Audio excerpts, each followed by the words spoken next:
কি অবস্থা পোলাপান। আমি বেলাল খান রাইট নাও আছি আমরা কক্সেস বাজার।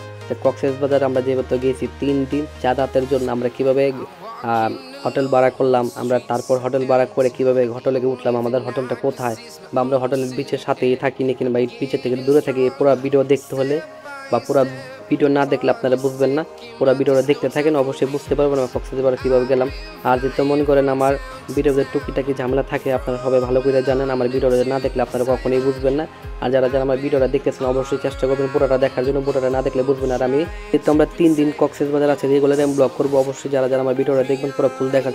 যেহেতু আমরা কালকে সারা রাতে জার্নি করছি, জার্নি করার পর সকালবেলা একটু রেস্ট কইরা নাস্তা মাস্তা কইরা কাপড় চোপড় চেঞ্জ করে চলে যাচ্ছি বিচের দিক। আর যেহেতু আমার হোটেলটা একটু দূরে বিচের থেকে, আমার রিক্সা নিতেই হবে বাধ্যতা। আর আমাদের হোটেল থেকে বিচের আপনার সুগন্ধা বিচের একটু দূরত্ব একটু বেশি, যেহেতু আমাদের রিক্সা ভাড়া আপনার 40 টাকা। তো রিক্সা ভাড়া আপনার দিয়ে 40 টাকা রিক্সা ভাড়া দিয়া তা আমি আর আমার এক বড় ভাই ছিল, সার বাড়ি হলো নারায়ণগঞ্জ, সে আর আমরা একসাথে গেছি। যেহেতু আমরা প্যাকেজে গেছি, সেই প্যাকেজের ব্যাপারটাও আপনাদের সাথে একটু পরে আমি আলোচনা করি, ওনারা কীভাবে কক্সবাজার আসলো। আর যেহেতু ওনাদের মন করেন বয়সটা আলহামদুলিল্লাহ একটু বেশি, বা মোটামুটি ভালোই বয়স, একজনের 50+ আর মেবি ভাবির মনে হয় আপনার 45+ হবে, যেহেতু ওনারা অনেক বয়স্ক। তারপর আমি জিজ্ঞেস করতেছিলাম আপনারা কীভাবে কক্সবাজার আসলেন, আপনার ছেলে মেয়ে তেহে কইতেছিল ওনার ছেলে ওনার মেয়ে আপনার ওনার খবর ভাই, তার ওনার কালার বেদ গেছে। আমারও একটা কথা, যেহেতু বয়স ওনাদের 20 হয়ে গেছে, শেষ বয়টা ঘোরাটা অনেক খারাপ, যেহেতু হাজারো ঝামেলা থাকে ঢাকা শহরের ভিতরে, এরকম ব্যস্ততার ভিতরে মানুষ ঘুরতে পারে না। তা আমার ভালো সাজেশন হবে যেহেতু আপনারা এখনও বয়স যেটা আছে আপনারা ঘুরবার আইসা পড়েন কক্সবাজার। দুনিয়াটা না ঘুরলে কখনই বুঝবেন, এই জন্য ঘুরতে আসতো। আর জানুয়ারি মাসে আলহামদুলিল্লাহ ভালো মানুষ ছিল। আমি যে সোম যেতেছিলাম তখন হ্যাপি নিউ ইয়ারে যেতেছিলাম, কিন্তু হ্যাপি নিউ ইয়ারে আমি এরকমভাবে আপনার হোটেল মোটেল খালি পাইনি, এই কারণে আমার জানুয়ারি মাসে আসা। তারপরও জানুয়ারি মাসে আসার পর দেখে মনে করেন বীজ পুরোপুরি ভরা। তারপরও ভালোই লাগতো, যেহেতু অনেক মানুষ ছিল, আমার তো আশা ছিল না এরকমভাবে এত মানুষ পাবে আমি যায় কক্সবাজারে। তারপরে এখন যেহেতু বিচাইছি, এখন খালি তোর নামাজ একটা টিপ নেওয়ার চেষ্টা করছিলাম। এক বড় ভাইয়ের সাথে টিপের ব্যাপারে আলোচনা করতেছিলাম, বড় ভাই টিপের দাম কত রাখে। তো ওনার সাথে আমি একটু গেছিলাম, কারণ উনি প্রতি টিউবের বার আপনার চাইতেছিল ঘন্টা প্রতি 100 টাকা। তা আমি এক বড় ভাইয়ের দেখলাম, সে টিপ নেওয়ার জন্য ওই বড় ভাইয়ের সাথে কথা বলতেছিল, আমরা 2টা টিপ নেব 60 টাকা করে দিবার জন্য।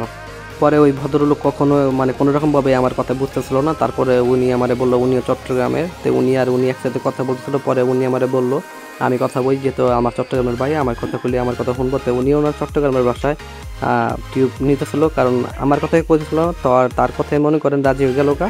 তো উনি 2টা টিউব মনে করেন 120 টাকা দিয়ে দিল। আর এমনি অন্য কোনো মানুষের মনে করেন আপনার ঘন্টা প্রতি 100 টাকা দিতেছিল। আমি বললাম ওই বড় ভাইরা ভাবিরে আপনারা আসেন, আমি টিউব নিচ্ছি, আপনারা টিউব নেন না। আর আমার বাড়ি এলে বলতেছিলাম তুমি এমনি নাও, পরবর্তীতে টিউব ইউজ করুন নি আমরা। আমি চলে গেলাম বিচের দিক গিয়ে আমার কাছে পানির ভিতরে নেমে গেলাম। আর পানি যে পরিমাণ ঠান্ডা বলার বাইরে, সাগরের যে ভিউটা আপনারা না এলে কখনোই বুঝবেন না কক্সবাজারের যে মজাটা। আর আমি বলতেছিলাম এত সকালবেলা এসে যে পরিমাণ পানি ঠান্ডা, এখন তো পুরোই মন করো আমি যেহেতু সারা জার্নি করে এসি বাসে আসছি, যেহেতু আমার এমনি ঠান্ডা লাগে হয়েছে, আবার পানিও দেখে মারাত্মকভাবে ঠান্ডা।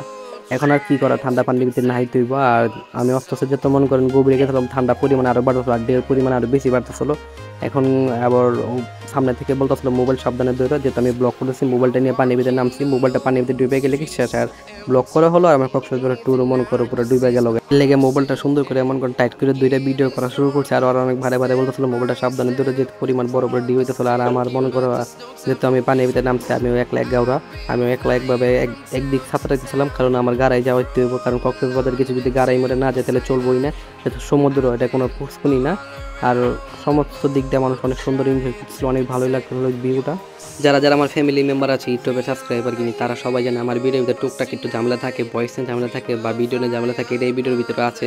আর তোমাদের জন্য ভিডিও বানানি, অবশ্যই তোমরা ভিডিওটা দেখবা। আর যারা যারা আমি ইউটিউব থেকে আমার ভিডিওটা দেখতেছো অবশ্যই চ্যানেলটা সাবস্ক্রাইব করবেন, নতুন ফ্যামিলি মেম্বার কিনে আমার। আর যারা ফেসবুক থেকে আমার ভিডিওটা দেখছো অবশ্যই লাইক করবা, শেয়ার করবা, আমার পাশে থাকবা, নতুন আরেকটা ব্লগের জন্য অপেক্ষা করবা।